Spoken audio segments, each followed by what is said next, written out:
Saya sudah pun beberapa kali kena saring, swab, dan menjalani program vaksinasi. Setiap kali alat swab dan vaksin dikenakan kepada saya akan membaca Bismillahirrahmanirrahim. Bacaan saya ini sengaja saya nyaringkan sedikit supaya dapat didengar oleh petugas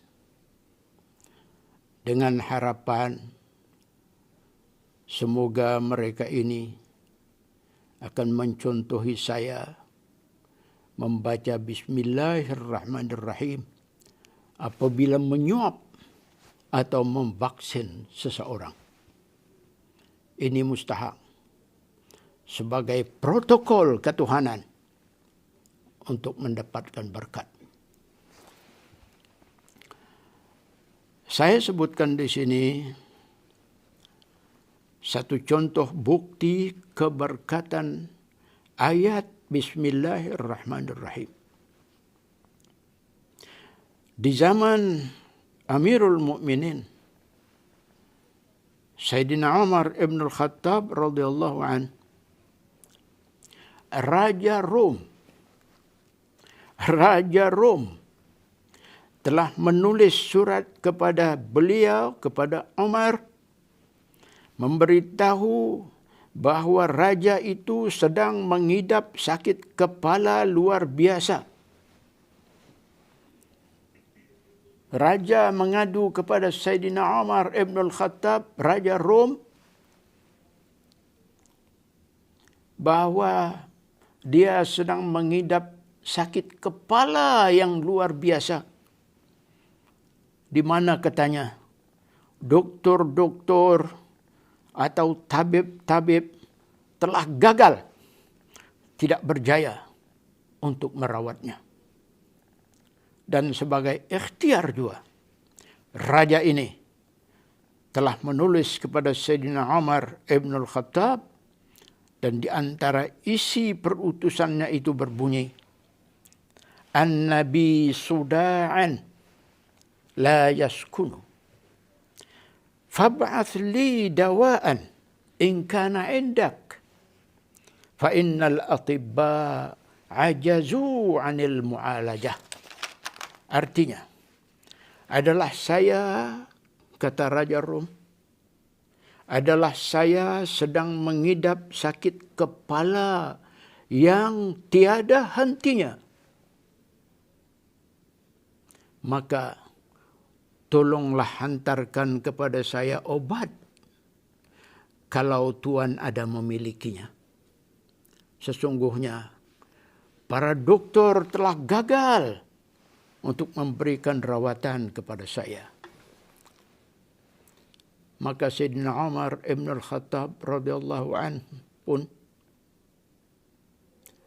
beliau pun mengirim sebuah songkok topinya kita ini kepada raja itu. Macam mana bentuk songkok yang dihantarnya itu inilah kita ni tahu. Tapi disebut dalam kitab songkok, kalan suahnya. Sayyidina Umar ibn al-Khattab mengirim songkok kepada raja itu.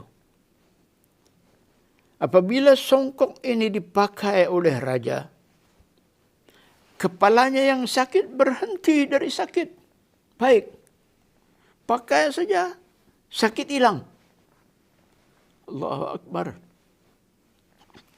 Tetapi apabila songkok dibuka, ditanggalkan,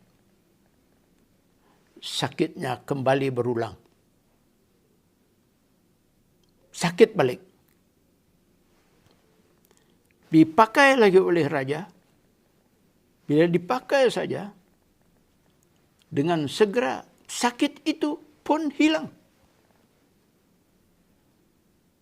Artinya baiklah, sembuh kalau sudah sakit tidak ada.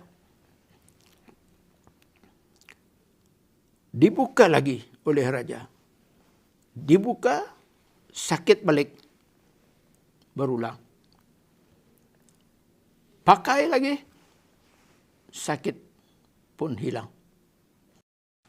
Perkara ini dicuba oleh raja berkali-kali, sehingga akhirnya mendorong raja ingin tahu benar-benar apa rahsia yang terkandung di dalam songkok ini. Apa rahsia yang sebenarnya yang terdapat di dalam songkok. Lalu raja pun memeriksa ruangan dalam songkok itu, dan raja mendapati rupa-rupanya di sana terdapat satu tulisan berupa Bismillahirrahmanirrahim. Allahu Akbar. Dengan ini, bukankah terbukti bahawa Bismillahirrahmanirrahim adalah ia penawar sebagaimana riwayat hadis yang saya sebut awal-awal tadi. Memang ia penawar. Malah lebih dari setakat penawar. Sebagaimana Nabi sallallahu alaihi wasallam bersabda, "Law wudi'at fi kaffati mizan wa wudi'atis samawati wal ardu wa ma fihinna wa ma bainahin fi kaffati mizan la rajahat 'alaiha bismillahirrahmanirrahim." وَقَدْ جَعَلَ اللَّهُ لِهَذِهِ الْأُمَّةِ أَمْنًا مِنْ كُلِّ دَاءٍ وَحِرْزًا مِنْ كُلِّ شَيْطَانٍ رَجِيمٍ وَدَاءً مِنْ كُلِّ دَاءٍ وَمِنَ الْخَسَفِ وَالْحَرْقِ وَالْمَسْخِ وَالْغَرَقِ بِبَرَكَةِ بِسْمِ اللَّهِ الرَّحْمَنِ الرَّحِيمِ. Maksudnya, sekiranya Bismillahirrahmanirrahim itu diletakkan dalam satu mangkok timbangan. Kita ni timbangan yang dulu-dulu ada 2 mangkok, bukan? Timbang. Jadi kalau bismillahnya Nabi, Bismillahirrahmanirrahim, diletakkan di satu mangkok timbangan ini, dan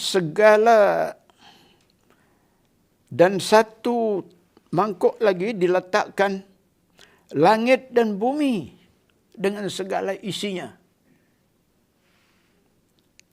Nescaya akan lebih berat lagi mangkok yang berisi dengan Bismillahirrahmanirrahim. Allah jadikan untuk umat ini selamat, terhindar dari segala bala, terpelihara dari segala syaitan yang direjam, terubat dari segala penyakit, selamat dari ditelan oleh bumi. Bumi menelan orang biasa. Berlaku gempa, apa itu ini? Bumi pecah, orang termasuk, bangunan termasuk. Bismillahirrahmanirrahim ini mengikut Nabi menyelamatkan orang dari ditelan oleh bumi, dari terbakar, dari bertukar rupa menjadi huduh, dan dari tenggelam. Kerana berkat Bismillahirrahmanirrahim. Jadi kalau begitu kedudukan Bismillahirrahmanirrahim adalah amat rugi kalau kita mengabaikannya. Sepatutnya jangan ia diabaikan sama sekali, tetapi gunakan sepenuh masa dalam semua keadaan. Kita hendak makan, hendak minum, hendak pakai pakaian, hendak naik kenderaan, hendak mula berjalan, mula masuk pejabat, mula pegang fail, mula menulis, mula membaca, semua dengan Bismillahirrahmanirrahim. Semua kita, siapa saja, warga emas, warga dewasa, warga remaja, warga belia, dan bahkan warga kanak-kanak. Kanak-kanak, kita ingatkan mereka, pandu dan ajar mereka menggunakan Bismillahirrahmanirrahim. Kalau kita mengajar atau memandu atau mengingatkan kanak-kanak kita membaca Bismillahirrahmanirrahim, bermakna kita adalah guru Al-Quran kepada mereka itu. Setakat mengingatkan, menyuruh membaca, melazimkan membaca Bismillah, berarti kita adalah guru Al-Quran kepada mereka. Hadis riwayat Ad-Dailami daripada sahabat Ibnu Abbas radhiyallahu anhuma ada menyebut akan kelebihan mengajar kanak-kanak membaca Bismillahirrahmanirrahim. Nabi sallallahu alaihi wasallam bersabda, "Annal muallima idza qala lis-sabiyyi Bismillahirrahmanirrahim faqala kutiba lil muallimi wa lis-sabiyyi wa li abawayhi bara'atun minan nar." Maksudnya, sesungguhnya guru apabila dia mengajar seorang kanak-kanak membaca Bismillahirrahmanirrahim, lalu kanak-kanak itu pun membacanya, ditulis untuk guru, untuk kanak-kanak, dan untuk kedua ibu bapa kanak-kanak, kelapasan, bebas, terlepas daripada api neraka. Betapa mudahnya untuk terlepas daripada api neraka. Cuma hanya dengan menyumbang mengajar kanak-kanak 4 patah perkataan Bismillahirrahmanirrahim. Ya, kelihatannya benar mudah. Tetapi mari sejujurnya kita analisa diri. Kita muhasabah diri. Adakah benar perkara ini mudah dilakukan kepada kanak-kanak? Adakah lidah setiap orang Islam ringan untuk berkata, nak, lai, baca bismillah dulu, baru minum. Nak, lai, baca bismillah dulu, baru makan. Nak, lai, baca bismillah dulu, baru pakai baju.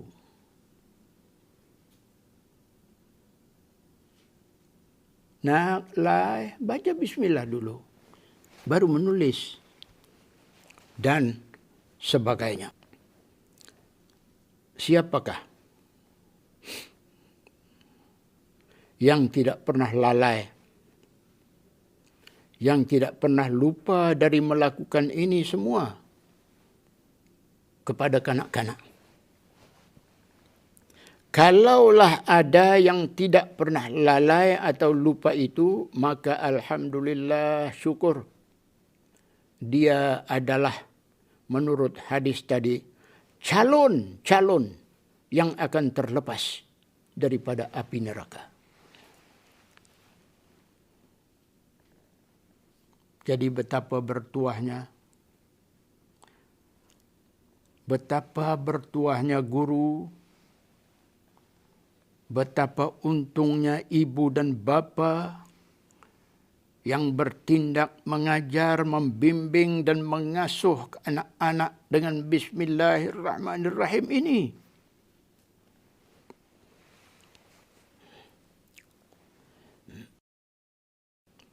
Telah dihikayatkan bahawa Nabi Isa alaihissalam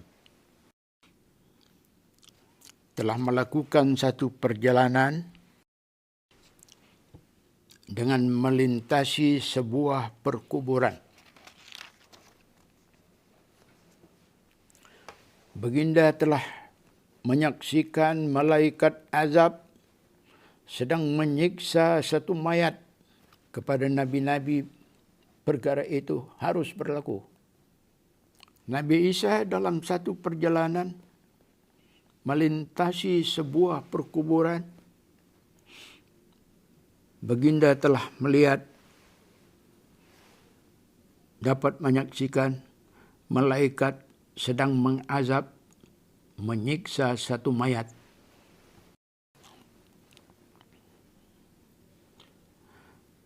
Setelah berlalu sekian lama, Nabi Isa pulang semula ke tempat asal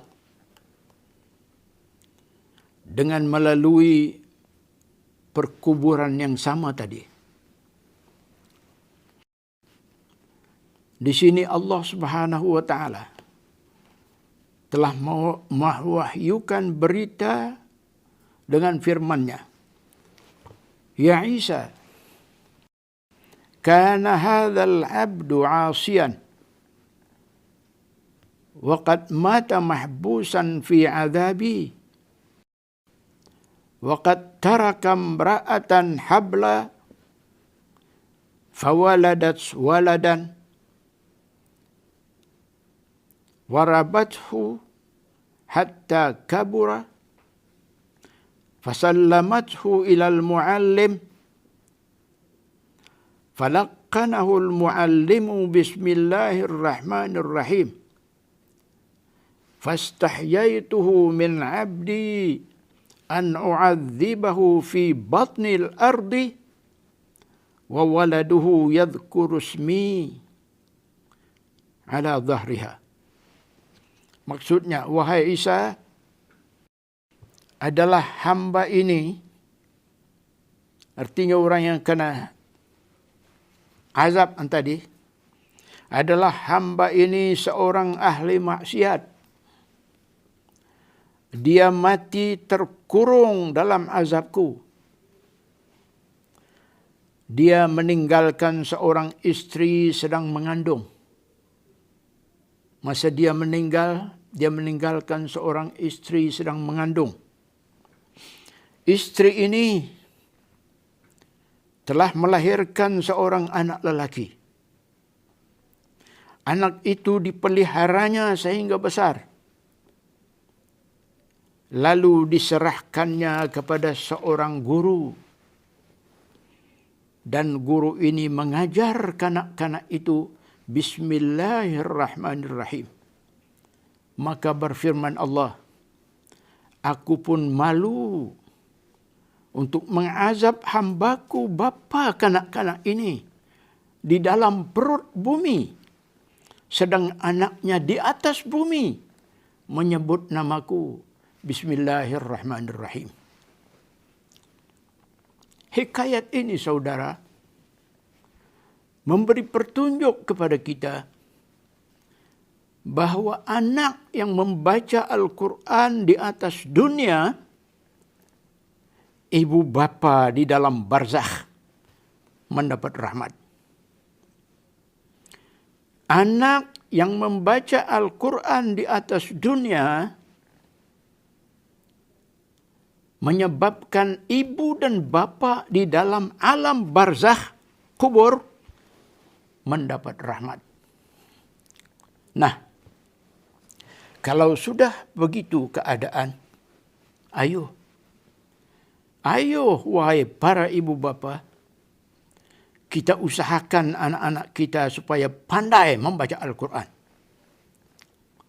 Jangan sekat mereka dari belajar Al-Quran.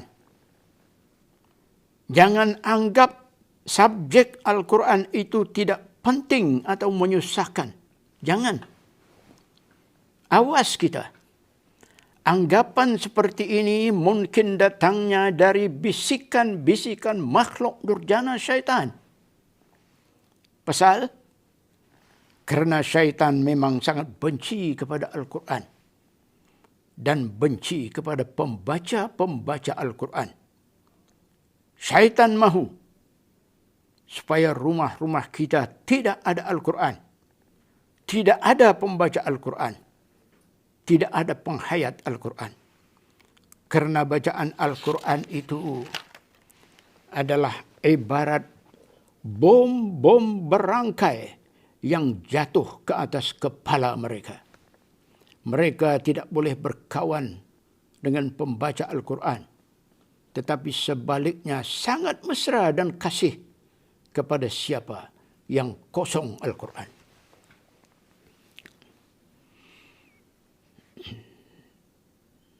Para pendengar yang saya hormati, apa benarkah bacaan Al-Quran itu ibarat bom-bom berangkai yang jatuh ke atas kepala iblis syaitan?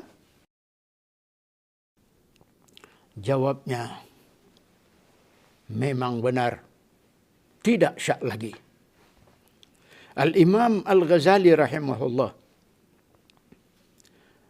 pernah menukil tentang seorang peniaga yang menumpang bermalam di sebuah rumah kosong. Rumah itu terkenal apabila seseorang masuk ke dalamnya bermalam, maka esok paginya mayat orang itu akan dibawa keluar. Tetapi peniaga ini tidak ada pilihan lain, melainkan terpaksa juga bermalam di rumah itu. Pada tengah malam, di dalam rumah yang gelap gelita tanpa lampu, peniaga tiba-tiba ternampak lembaga dalam bentuk api masuk mendekatinya. Dia membaca ayat Al-Kursi.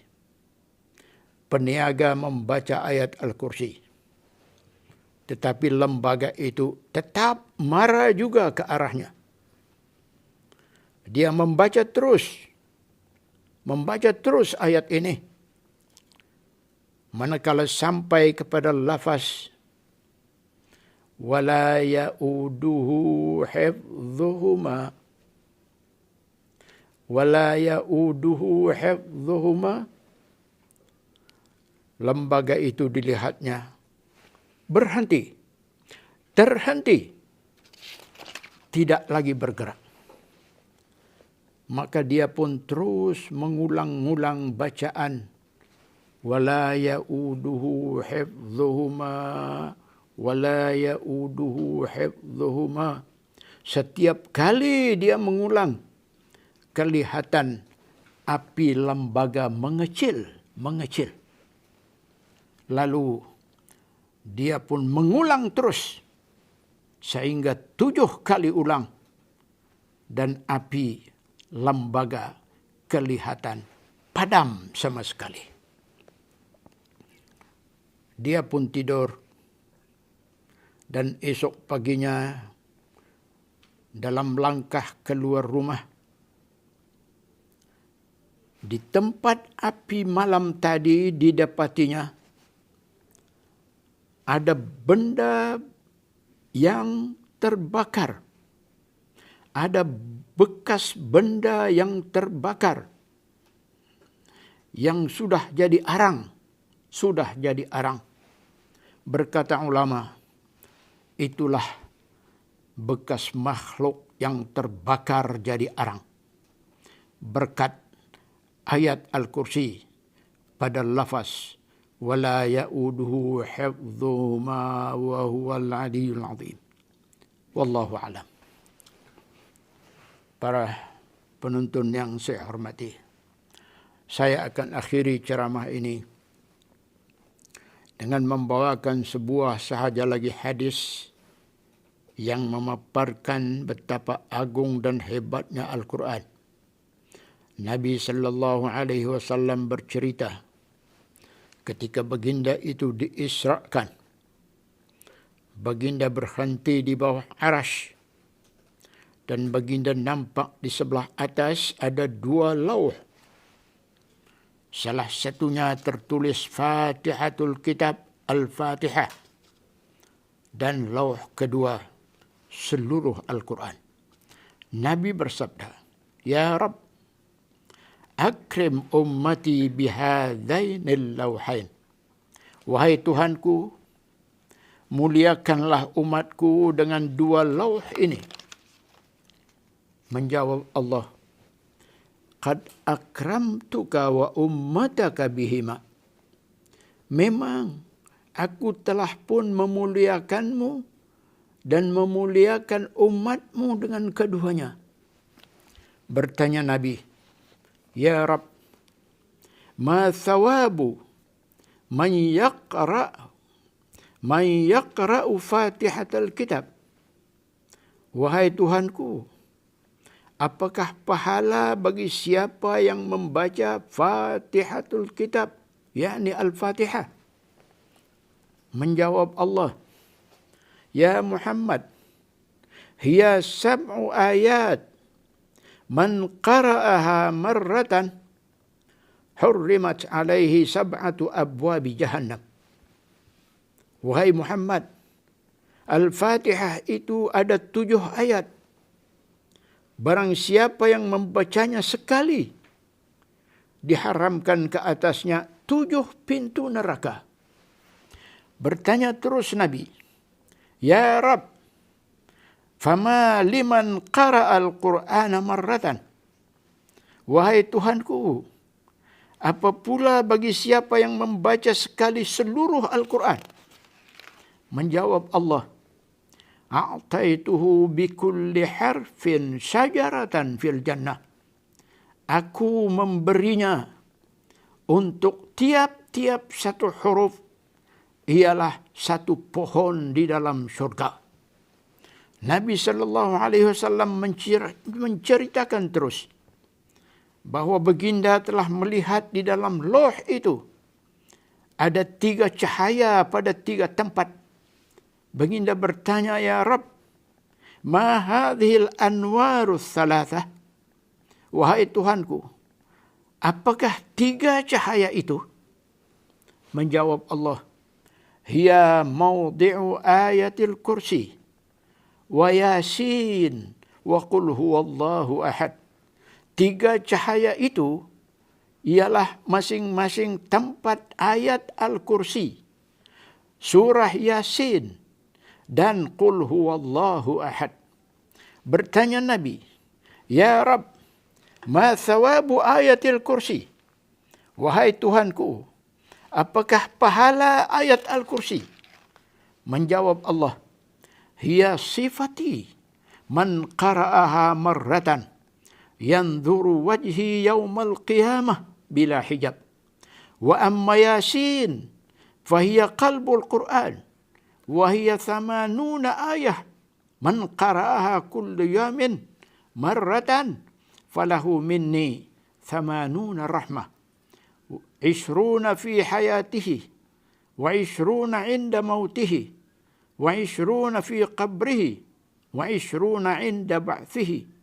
Wa amma qul huwallahu ahad wa hiya 4 ayat, man qara'aha a'taituhu al-anhar al-arba'ah allati tajri fil jannah wa hiya anharu min ma'in ghairi asin wa anhar min labanin wa anhar min khamrin wa anhar min asalin atau kama qala."